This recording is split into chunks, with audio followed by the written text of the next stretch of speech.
Welcome to Red Tech Channel, a new way to learn. तो आज हम CT scan में पढ़ेंगे सीटी जनरेशन के बारे में. Please watch the previous video before watching this. The link is given in the description. So let's begin. First generation. सीटी जनरेशन में पहला है फर्स्ट जनरेशन, जिसको हम रोटेट ट्रांसलेट पेंसिल बीम कहते हैं. ये ओरिजिनली पहली EMI यूनिट थी जिसको हम फर्स्ट जनरेशन स्कैनर कहते हैं, और ये पेंसिल बीम सिस्टम की थी. Rotate translate pencil beam system इसका पूरा नाम था, जिसमें दो डिटेक्टर होते थे, एक x ray tube and detector. It was only two detector used to measure transmission of X-ray through patient for two different slices. एक टाइम पे दो स्लाइसेस ले सकते थे और टू डिटेक्टर यूज्ड किए जाते थे. Detector is made up of mainly sodium iodide का होता था, NaI. It was design specially of evolution of brain की स्टडी के लिए मेनली ये मशीन डिज़ाइन की गई थी, फर्स्ट जनरेशन जो थी. और इसके अबव एक्सरे ट्यूब थी और बिलो उसके डिटेक्टर थे जो मूव करते थे साइमल्टेनियसली, या कह सकते हैं सिंक्रोनसली, साथ साथ. अब जैसे 180 डिग्री का एक पाथ फिक्स्ड था. अगर एक एक्सरे ट्यूब 180 डिग्री सर्कुलेट करेगी तो उसके जो अपोजिट डायरेक्शन में डिटेक्टर है वो भी मूव करेगा.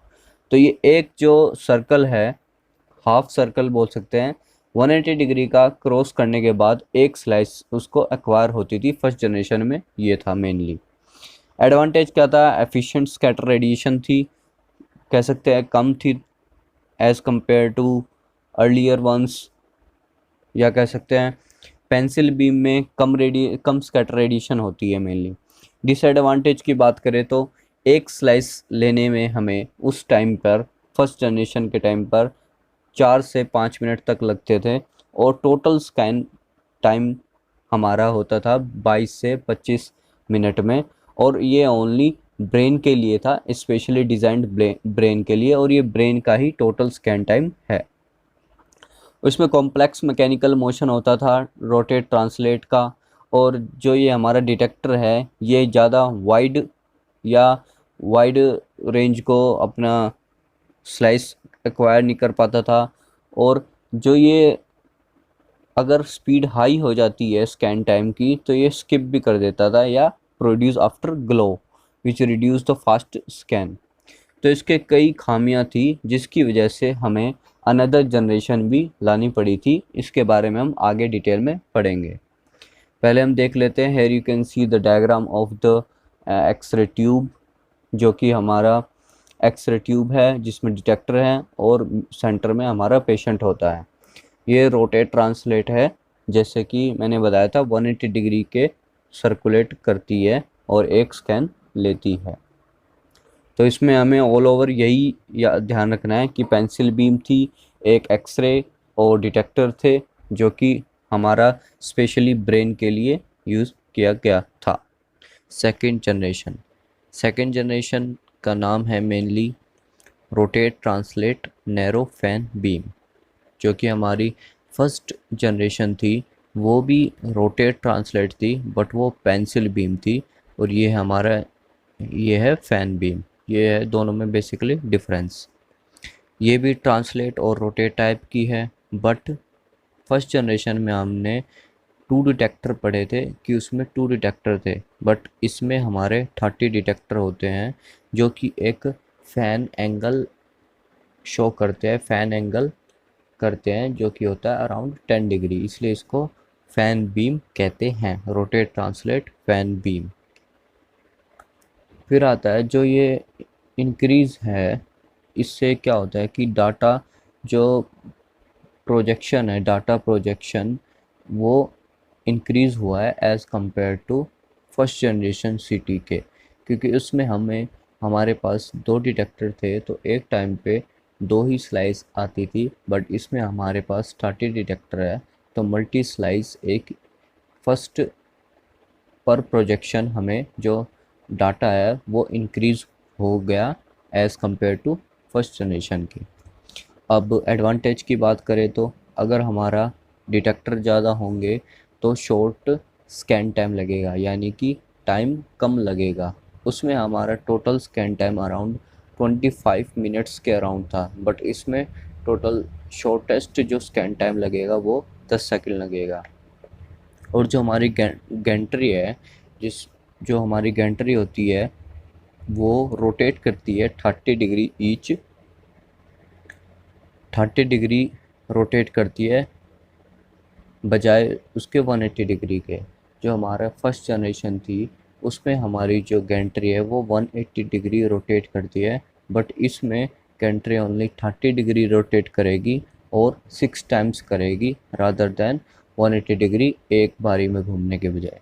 तो ये डिफरेंस हो गया उसमें, और ये इसके एडवांटेज है। शॉर्टेस्ट स्कैन टाइम 10 सेकंड का लेगा और गैंट्री 180 डिग्री रोटेशन की बजाय 30 डिग्री रोटेट करेगी, वो भी 6 टाइम्स। अब डिसएडवांटेज की बात करते हैं। जो सोडियम आयोडाइड से है वो ग्लो करता था आफ्टर ग्लो और does not give huge range of x ray intensities. Same case इसी में ही है, और इससे इंक्रीज होती है स्कैटर रेडिएशन। अगर हमारे डिटेक्टर ज़्यादा होंगे तो हमारी स्कैटर रेडिएशन भी ज़्यादा होगी। सेम एज़ फर्स्ट जनरेशन, इसमें भी जो हमारा ट्रांसलेट रोटेट है वो एक कॉम्प्लेक्स मैकेनिकल मोशन होता है। ये भी एक तरह का इसका डिसएडवांटेज है। आगे हम इसको थोड़ा सा डायग्राम एक्सप्लेनेशन देखते हैं। So here you can see the second generation CT scan diagram. Here you can say above the CT tube, X-ray tube you can say, and then this rotation is go through the 30 degree direction, and it takes 6 times to cover the 30 degree again and again. The whole scenario takes place, the sequence, and the you can see here the detector, the number of detector is 30 detector होते हैं और ये rotate करती है, उसी के साथ साथ डिटेक्टर भी रोटेट करते हैं और अलग अलग एंगल पे हमें पेशेंट की इमेज फॉर्म होती है। इसी को हम कहते हैं translate rotate narrow fan beam. I hope you will be clear out this point very easily. CT third generation, CT third generation को हम रोटेट वाइड फैन बीम भी बोलते हैं। इसमें वाइड फैन बीम होती है, इसलिए इसको रोटेट वाइड फैन बीम बोलते हैं। अब इसकी मैं बात करते हैं डिटेक्टर्स की। जो हमारे पहले डिटेक्टर्स थे, हमने पहले वाले जो CT सेकेंड जनरेशन था उसमें पढ़ा था हमने कि डिटेक्टर की नंबर ऑफ डिटेक्टर्स इंक्रीज़ हुए थे। जो जैसे कि हम फर्स्ट जनरेशन से पढ़ते आ रहे हैं, पहले में हमारे थे 2 डिटेक्टर, फिर आए हमारे सेकेंड जनरेशन में 30 डिटेक्टर, और अब जो हम पढ़ रहे हैं थर्ड जनरेशन, इसमें हमारे होते हैं 750 डिटेक्टर। इसमें जो डिटेक्टर्स की नंबर्स हैं वो काफ़ी हद तक इंक्रीज़ हो गई है। अप्रोक्सीमेटली मान सकते हैं 28 से 30 times as compare to second generation. तो इसमें हमारे नंबर ऑफ डिटेक्टर्स होते हैं 750, और ये रोटेट वाइड फैन बीम पे काम करता है, इसलिए इसको रोटेट वाइड फैन बीम बोलते हैं। अब इसमें रोटेट सिस्टम होता है, जो एक्सरे ट्यूब है और एक्सरे ट्यूब और डिटेक्टर एरे है वो रोटेट होते हैं। अब एक्सरे बीम जो है वो कोलिमेशन जब करती है वो एक तरह से फैन बीम की तरह कोलिमेट करती है। जो उसका कोलिमेशन है वो एंगल बनाती है अबाउट 60 डिग्री के एंगल बनाती है, इसलिए इसको हम वाइड फैन बीम बोलते हैं। बेटर कोलिमेशन होता है, एक्सरे कोलिमेशन होता है, जिससे कि रिड्यूस होती है हमारी स्कैटर रेडिएशन। अब इसमें जेनॉन और सिंटिलेशन क्रिस्टल दोनों का यूज़ किया जाता है, और जो इनकी अलाइनमेंट है वो अच्छे से होती है। तो ये हम बात किया थर्ड जनरेशन के बारे में, थोड़ा बहुत इसके बारे में जो था डिटेल्स। अब बात करते हैं हम एडवांटेज के बारे में। पेशेंट डोज इसमें लेस लगेगी क्योंकि नंबर ऑफ डिटेक्टर्स इतने ज़्यादा हैं, इसलिए इसमें जो हमारी डोज है वो भी कम लगेगी। और जो हमारे जेनॉन डिटेक्टर है वो यूज़ किया जाता है, इसमें हाईली डायरेक्शनल होता है और एफिशिएंट होता है उसको स्कैटर रेडिएशन को कम करने के लिए, इसलिए हम जेनॉन डिटेक्टर का यूज़ किया था इसमें। स्कैन टाइम इससे रिड्यूस होगा, ऑब्वियस बात है। अगर हमारे डिटेक्टर इंक्रीज होंगे तो उससे स्कैन टाइम ऑटोमेटिकली डिक्रीज होगा, स्कैन टाइम रिड्यूस्ड हो जाएगा। और इसमें ट्रांसलेशन मोशन की भी रिक्वायरमेंट नहीं है, क्योंकि 750 डिटेक्टर्स हैं, नंबर ऑफ डिटेक्टर्स ही इतने हैं जिससे कि हमें और कोई मोशन, ट्रांसलेशन मोशन की नीड नहीं होती है, इसलिए इसको रोटेट वाइड फैन बीम बोला गया है।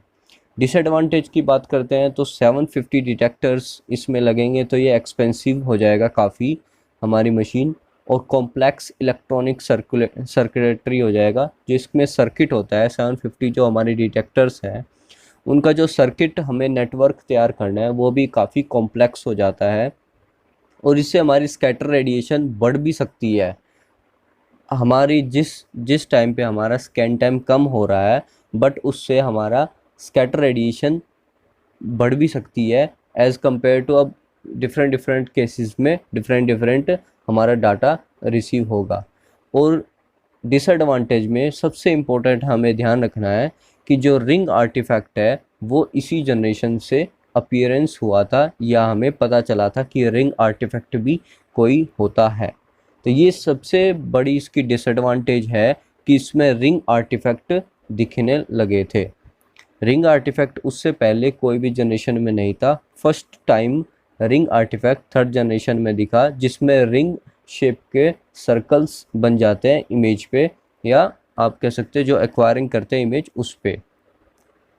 So now let's have a look on the diagram of third generation CT.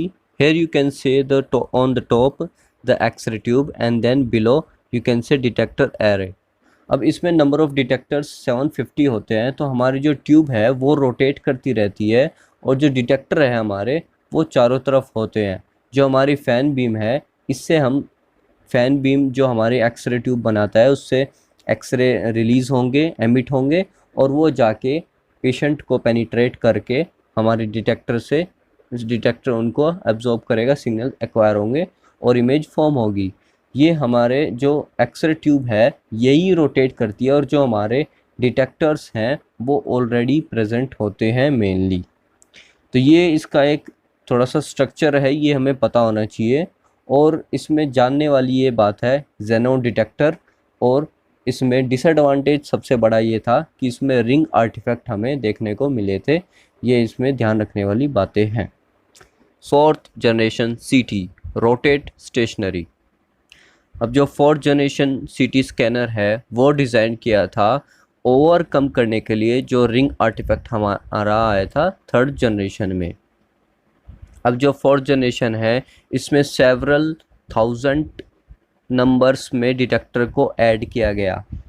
अब इसमें क्या था, ये रोटेट ओनली मोशन पे था depend. It uses rotate only motion, huge tube rotated but detector assembly does not move. अब जो हमारा जो ट्यूब होती है x ray tube, only the x ray tube is moving around the patient, but all the detector become fixed in a circular ring। एक ring बना दी जिसमें कि 4800 के अराउंड डिटेक्टर थे जो कि फिक्स्ड थे, और ओनली जो हमारी एक्सरे ट्यूब थी वो रोटेट करती थी, एक तरह से फॉर्म्ड बनाती थी रिंग सराउंडेड अ पेशेंट। जो कोलिमेशन था वो एक तरह से हमारा फ़ैन बीम कोलिमेशन था जो एक्सरे प्रोवाइड करती थी, एक्सरे ट्यूब जो कि रोटेट करती थी सर्कल में इनसाइड डिटेक्टर रिंग, और एक्सरे बीम कोलिमेट करती थी और वो फ़ैन बीम की तरह कोलिमेट करती थी, कोलिमेटेड टू फॉर्म है फ़ैन बीम। अब स्टेशनरी जो मैंने जैसे बताया अभी, जो रिंग थी उसमें हमारे 4800 तक डिटेक्टर होते थे। अब एडवांटेज की बात करें तो ये स्पेसिफिकली डिज़ाइन किया गया था रिंग आर्टिफैक्ट को एलिमिनेट करने के लिए, और जो हमारा सिंगल वायर से कनेक्टेड हो जाए डिटेक्टर्स, इस चीज़ को भी देखते हुए इसको बनाया गया था। तो ये फर्स्ट इसका एडवांटेज यही हुआ कि एलिमिनेट किया इसने रिंग आर्टिफैक्ट को, और डिटेक्टर फिक्स्ड हैं तो एक सिंगल वायर से उनको कनेक्ट कर सकते हैं, और इसमें कोई भी केबल की वियर और टियर का खतरा यानी कि टूटने का खतरा नहीं होगा। और जैसे कि हमारा थर्ड जनरेशन में था एज़ कम्पेयर टू। अब स्कैन टाइम इसमें रिड्यूस होगा, ऑब्वियसली बात है, क्योंकि हमारे जो डिटेक्टर्स हैं, नंबर ऑफ़ डिटेक्टर्स वो 4800 के अराउंड है। डिसएडवांटेज की बात करें तो स्कैटर रेडिएशन होगी, क्योंकि हमारे इतने सारे डिटेक्टर हैं, उसकी डिसएडवांटेज यही है कि हमारे स्कैटर रेडिएशन ज़्यादा होगी। हायर पेशेंट डोज होगी, क्योंकि जो ट्यूब से जो पेशेंट का है वो लेस है, और जो हमारे वो है डिटेक्टर हैं वो हाई क्वांटिटी में है, बट वो सर्कुलर मोशन में करेंगे तो इससे पेशेंट को हायर डोज जाएगी। एक्सपेंसिव होगा, डिसएडवांटेज में सबसे मोस्टली हमें यही ध्यान रखना है कि ट्यूब हमारी एक्सपेंसिव हो जाती है जब हम नंबर ऑफ़ डिटेक्टर का यूज़ करते हैं। तो ये थी इनकी डिसएडवांटेज और एडवांटेज। अब थोड़ा सा फिगर से देख लेते हैं। Here you can see in the picture, above you can see the CT tube or you can say X-ray tube, और फिर एक रिंग शेप में एक स्ट्रक्चर होता है जिसमें हमारे स्टेशनरी डिटेक्टर्स लगाए जाते हैं और हमारी ओनली ट्यूब ही रोटेट करती है। तो ये था हमारा फोर्थ जनरेशन के बारे में।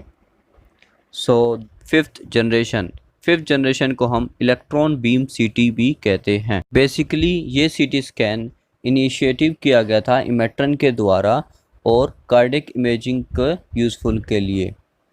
ईबीसीटी में बेसिकली वेव गाइड होती थी जो इलेक्ट्रॉन बीम को एक्सेलरेट करती थी टंगस्टन टारगेट पे, जो थ्रू अ बेंडिंग मैग्नेट। और इसमें मशीन में 4 टंगस्टन टारगेट होते थे, जिस वजह से हम एक ही टाइम पे सेम टाइम पे 4 स्लाइस टेकन कर सकते थे, एक टाइम पे 4 स्लाइसेस ले सकते थे। और ये जो EBCT इमेज थी वो प्रोड्यूस हो जाती थी एज लिटल एज 100 मिली सेकेंड में। अब इसका कॉन्सेप्ट बड़ा ही अलग था, इसको स्टेशनरी भी बोल सकते हैं, और इसमें ना ही मूवमेंट होती थी एक्सरे ट्यूब की और ना ही हमारे डिटेक्टर की। तो बात करते हैं इसके एडवांटेज और डिसएडवांटेज की। बेसिकली ये डिज़ाइन जो था सीटी का वो 1980 में लाया गया था, इन्वेंट किया था, एक तरह से डिज़ाइन किया गया था और इमेजिंग करने के लिए ह्यूमन हार्ट का। स्पेसिफिकली जैसे हम डिटेक्ट करते हैं कोरोनरी कैल्शियम स्कोरिंग का। अब जैसे कि हमारा जो हार्ट है वो स्टॉप नहीं होता कभी भी, तो जो हमें इसकी स्टडी करनी होती है उसके लिए हमें हाई फास्ट स्कैन की रिक्वायरमेंट थी, और वो इस मशीन से हमें मिली। जैसे कि क्योंकि जो हमारा हार्ट होता है वो कभी भी स्टॉप नहीं होता, ऑलवेज़ मूविंग है। जो स्मॉल आर्टरीज होती हैं वो भी ऑलवेज़ मूविंग है, इसलिए इन सब चीज़ों को ध्यान में रखते हुए इस मशीन को लाया गया था। इसमें रैपिड इमेजिंग होती थी, और ये कैल्शियम जो डिपॉजिट है उसकी एक्यूरेट तरीके से बता देता था। जो डिटेक्शन थी कैल्शियम डिपॉजिट की वो एक्यूरेसी थी, फास्ट थी, और involving lower exposure of ionising radiation. इसमें लोअर एक्सपोजर था आयनाइजिंग रेडिएशन का। इसमें पेशेंट शॉर्टर पीरियड के लिए एक्सपोज होता था, और जिससे हम फास्ट तरीके से मल्टीपल इमेज ले सकते थे हार्ट की। अब डिसएडवांटेज की बात करें तो ये मशीन का जो डिज़ाइन था या जो स्ट्रक्चर था वो काफ़ी बड़ा था और लार्ज एरिया को कवर अप करता था। एक तो ये डिसएडवांटेज हुआ। दूसरा, इसकी सिग्नल टू नॉइस रेशो और स्पेशल रेजोल्यूशन जो थी इमेज की वो अच्छी नहीं थी एज़ कम्पेयर टू कन्वेंशनल सीटी की। तो ये हो गए इसके एडवांटेज और डिसएडवांटेज के बारे में। So now let's move to the diagram. Here you can see the diagram of the electron beam CT. First you can see here the gun, then focus coil, then deflection coil. और जो हमारी जो electron beam है वो accelerate करती है focus कोयल से, deflection कोयल से, ये बेंडिंग मैग्नेट के द्वारा। फिर वो जाके नीचे टारगेट को हिट करती है और हमारे एक्सरे प्रोड्यूस होते हैं। Upside you can see here the detector. तो जो ये डिस्टेंस होता है एक तो ये काफ़ी लंबा हो जाता है, बट जो ये स्टेशनरी है हमारा डिटेक्टर और एक्सरे बीम। इससे हमें बेनिफिट मिलता है फास्ट स्कैन करने का, और इससे हमारी जो स्कैटर रेडिएशन है वो भी कम होती है। बट इसके साइड इफ़ेक्ट में यही है कि इसकी जो स्पेशल रेजोल्यूशन होती है, इमेज इतनी अच्छी नहीं आती एज़ कम्पेयर टू कन्वेंशनल सीटी। तो ये था इलेक्ट्रॉन बीम सीटी के बारे में। About this information is not in abundant way, so I tried to explain you all the things very clearly. So that's all for this video. Do subscribe if you like, and thanks for watching.